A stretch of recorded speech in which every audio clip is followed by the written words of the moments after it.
I just put Gino Bulso through his paces. Representative Bulso is here in studio with us, and we have these very complex headphones that he was putting on as we were coming back on air. Hello. Good afternoon, Matt. Thank you for the Rubik's Cube introduction to the show today. That's people on Super Talk TV. It can get a little daunting here at times. That's how we separate the real radio host from the fakers. So. It works. Good to have you in. It's a pleasure to be here. Well, a lot going on in the General Assembly, obviously, and a lot to discuss. And let me tell you, you've been busy. Yes, we've had a lot of success, both this year and last year, in getting some really good bills through the House, through the Senate, and signed by the governor. And there's more coming up next week as well. Obviously, we want to talk with you where you are with regard to the what has been referred to as school choice, school vouchers, scholarship program. We'll get to that in a moment. Sure. I want to ask you about a couple of pieces of legislation you've got moving through. But the latest was a bill that it was called Meet Baby Olivia. At least that's how it was described, I think, by you. Yes. And by others. Talk to us about this piece of legislation and the reaction to it as introduced. Sure. I learned in January about this spectacular computer-generated video called Meet Baby Olivia that was produced by an organization called Live Action. And it actually shows the development of an unborn child from a conception all the way through birth. It is beautifully illustrated and has a completely accurate voiceover. 16 separate facts regarding fetal development are included in the video. And I knew from my work in the General Assembly that we have this thing called a family life curriculum in Title 49. A family life curriculum requires that certain items be taught and that certain other items not be taught. And it occurred to me that because this video was such a remarkable demonstration of a look inside the uterus as the baby is formed and grows, that it ought to become part of our family life curriculum for public schools when it's age appropriate to do so across the entire state. And so I filed a bill to do that, and it's now going to be on the House floor on Monday afternoon. What was, let's start with your own party. Sure. What was the reaction by your fellow Republicans? It was phenomenally good because I didn't really have to do much to persuade other members about the value of this video, because the way I introduced it to the committee members was simply to send them a link to babyolivia.com, and they watched the 3-minute, 21-second video and uniformly responded, wow, that is spectacular. That's something we need to have in our schools as part of the family life curriculum, because it is 100% scientifically accurate and really demonstrates that life begins at conception and shows the development of that life all the way through the pregnancy. I might guess about this next question, but I will hesitate to do so and simply ask it. Your friends across the aisle, the Democrats, how did they react? Shockingly, they were opposed to it. And the principal line of attack was that it was not medically accurate, that somehow because the American College of Obstetricians and Gynecologists were opposed to it, that it shouldn't be shown in any of our schools. But in fact, the entire video was sourced from scientific data that was available from the Endowment for Human Development, a national 501c3 organization that's dedicated to providing neutral scientific data regarding all types of things having to do with human growth, human sexuality. But that was the principal thrust, that somehow this was not accurate and therefore shouldn't be shown. Is there a danger? Because I think there's some language I watched, and the presenter said, and I wrote this down, this is the moment, it's describing when the sperm unites with the egg or the ovum, and it says, this is the moment that life begins. A new human being has come into existence. At fertilization, her gender, ethnicity, hair color, eye color, and countless other traits are already determined.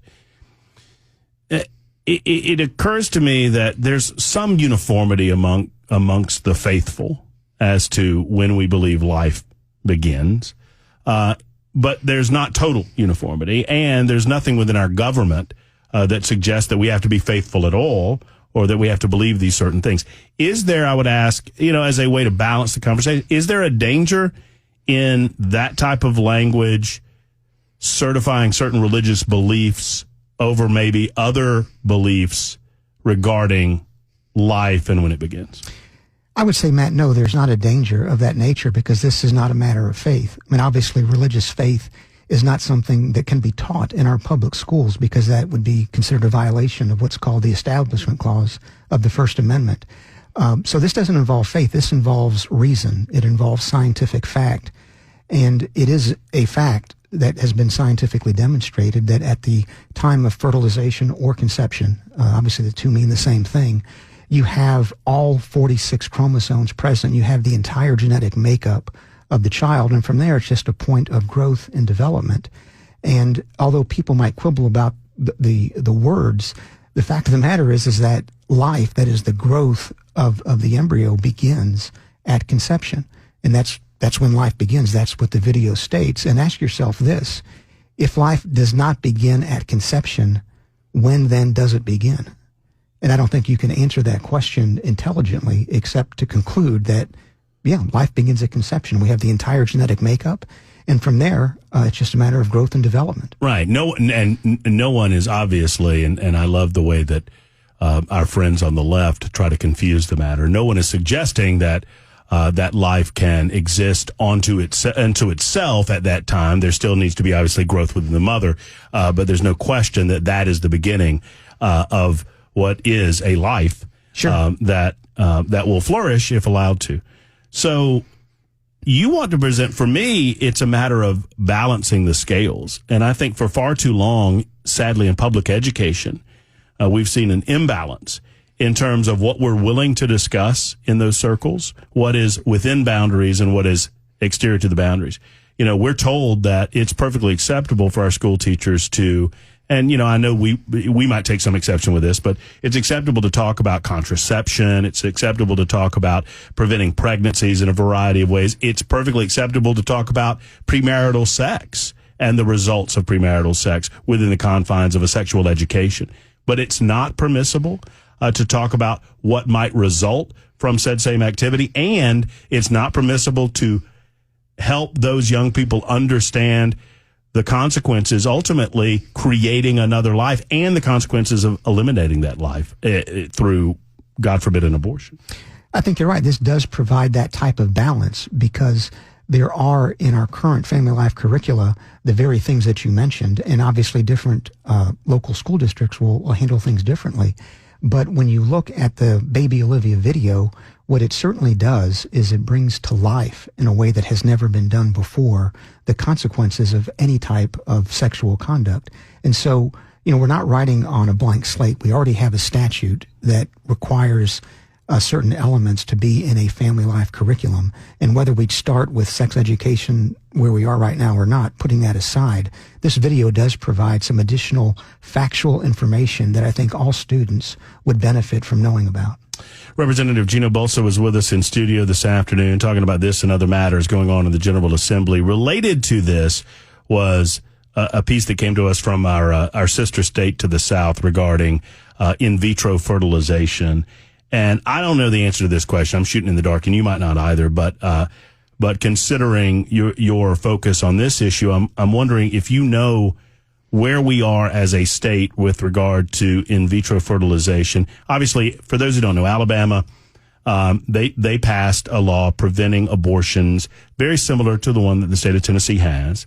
There was a civil matter that involved the accidental destruction of fertilized eggs at a fertilization clinic that led to a civil lawsuit that ultimately led to the Alabama Supreme Court deciding that based on statutes from the 1800s defining what a child was versus the inability to destroy what would be a human life through the abortion statute, that led to their deciding that the fertilized eggs were in fact had all the rights of a child, which scared the heck out of IVF clinics.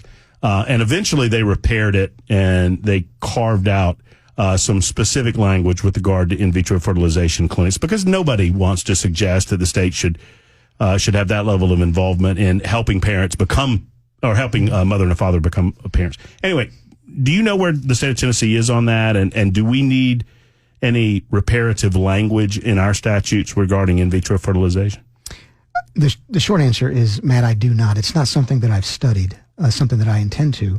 But as to whether we need some revision to our current laws, it's not something that I could answer today, but maybe at a future time we can have a more in-depth discussion about that. It feels like a one-off. I mean, the circumstances came together, so it doesn't feel like you could predict that would happen any other state, but perhaps something worthy of looking into down the road, just to make sure, because I think parents who perhaps have not been able to have children, who are looking for those types of options, would be comforted with the idea that they would be protected in some way.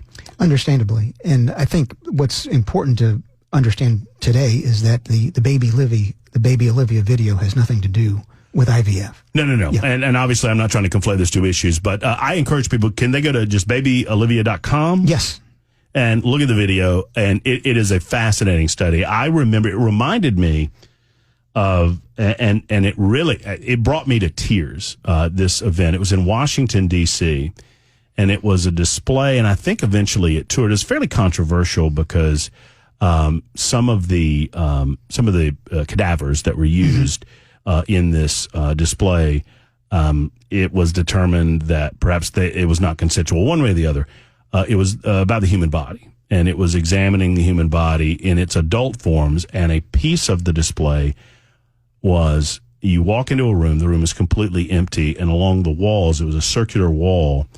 I think there were 14 or 16 jars, and there were babies in stages of development, actual babies, from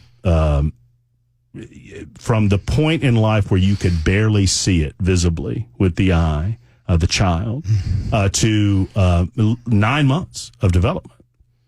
And you walk through that and you see the development of the child, and you see how quickly arms and legs and eyes and brain and lungs and all of these things have developed within the baby. I mean, it really helps you understand that we're not talking about fetus. We're not talking about tissue. We're talking about life. Absolutely. And I think the Baby Olivia video reminded me greatly of that. It demonstrates that. You expect it to pass? I do, very much so. It's going to be, as I mentioned, on the floor of the House on Monday afternoon, and in the Senate Education Committee next week on the 20th, I believe. Quickly on the what updates do you have for us on the flag legislation, tilting over to that legislation, which received its what you would have expected, the fair share of left-wing controversy amongst us that believe that the symbols of our nation's sovereignty and our state sovereignty should be well represented, carve out some exceptions for history and other learning. Outside of that, these flags shouldn't be in the classroom to begin with. Thank you for speaking for so many Tennesseans who share your belief that we need to focus on educating our children, and those ancillary events that might involve that education. Let's have that, but everything else needs to stay out. Where are we on this? We're close. That bill has passed the House. It actually has also passed the Senate Education Committee and is just waiting to be put on the calendar for the floor of the Senate. So sometime in the next week or so, I would expect that the Senate will be voting as a body on that flag bill. Is the bill over there, is it the same bill as the one that was in the House, or is there anything that needs to be resolved in terms of, I mean, I know sometimes the bills are different. Is this the same legislation? Identical. Well, very good. And the governor has indicated that he would sign it? Or do you know? I've not spoken with him, but just from what I've seen from Governor Lee, I think he is someone who understands that parents ought to be in control of what values are instilled in their children, and he'll very likely sign it. And I want to give you an opportunity. I think you and I are very much on the same page. I think the listening audience is on the same page. But for those who are perhaps listening that may be gay, or they have, a 17, 18-year-old child that says they are gay, parents who are more involved in that side of the issue, this has been characterized as somehow anti-gay or and I don't look at it that way at all. What would you say to those folks who have concerns? What have you said to those folks who have concerns that you are, quote unquote, going against certain communities in the state of Tennessee? Well, I tell them that that's just not true. In fact, I've heard from a number of gay individuals who are very much in support of the bill because whether one is straight or homosexual doesn't affect whether a person should love or be loved. Of course they should. I think we all know in our lives folks who are both straight and gay, and we love all of them. This has nothing to do with any particular type of lifestyle. It has to do with the approach that some in education take of trying to indoctrinate a certain set of values into school children through the use of a pride flag, in particular, among others.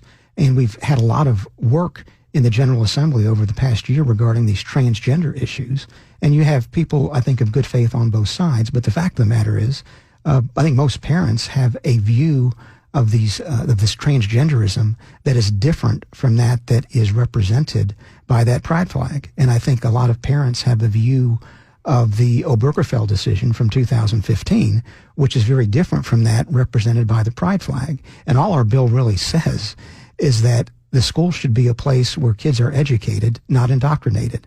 Allow parents to decide when and what values to instill in their own child. That has nothing to do with being anti-gay or anti-anyone. It simply has to do with recognizing that parents have the duty, the obligation, and the responsibility to raise their kids the way they think they should.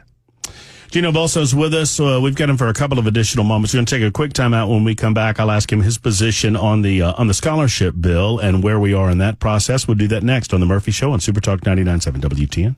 Representative Gino Bulso is in studio with us to talk about matters of the General Assembly. Obviously, the biggest, is it fair to characterize this as the biggest piece of legislation that you guys have? Outside of budgets and the normal duties that you have on any given year. This is a pretty big piece, this scholarship fund. Without question, it is. Where are you on it? I'm a proponent of school choice, and in particular, a proponent of Governor Lee's proposal. It's interesting that I'd say most of the Democrats in both the House and the Senate will be opposed to it, but even among my conservative constituents, there's a bit of a split between those who like what Governor DeSantis has done in Florida, what Governor Reynolds has done in Iowa, and Governor Huckabee Sanders has done in Arkansas. But there are others who are worried that once you have any type of public funds going into private education, that over time, that's going to erode the independence that private schools have. And that concern has caused many to oppose this proposal. But I think on balance, it's where education needs to be headed. Because when you think about it, Matt, when you're educating a child, you really have academic formation, you've got moral formation, and you've got spiritual formation. And ideally, all three of those things go on at the same time because, whether the parent is doing the one forming a child or not, a child is being formed in all three of those areas. And currently, obviously in the public schools, you cannot get involved in any type of spiritual formation. That's something that, once again, has been found to be a violation of the Establishment Clause. And what Governor Lee's proposal does is it allows parents who want to select a school that has academic formation, moral formation, and spiritual formation to do it in a way that gives them some value for the taxes that they paid into the system over so much time. So I think it's something that is going to pass, and I'm happy to be in support of it. It feels like some of our conservative friends who are leaning against are concerned about what might be, not what is in the legislation. Is that a fair characterization? It is. And one of the things that I draw on is, what has happened so far. And we've had some experience with the ESA, the Education Savings Account program that is already in place, the ESA program.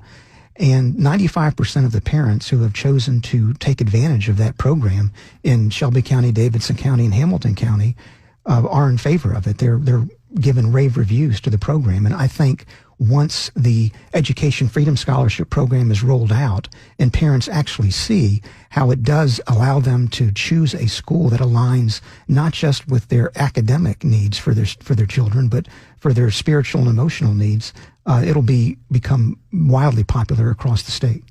You're a great conservative voice in Williamson County and throughout the state of Tennessee, and I appreciate you spending some time with us. Let's do this again very soon. My pleasure, Matt. Thank you. There's Representative Gino Bulso joining us for a good 30 minutes. It's 2:32, Super Talk 99.7 WTN.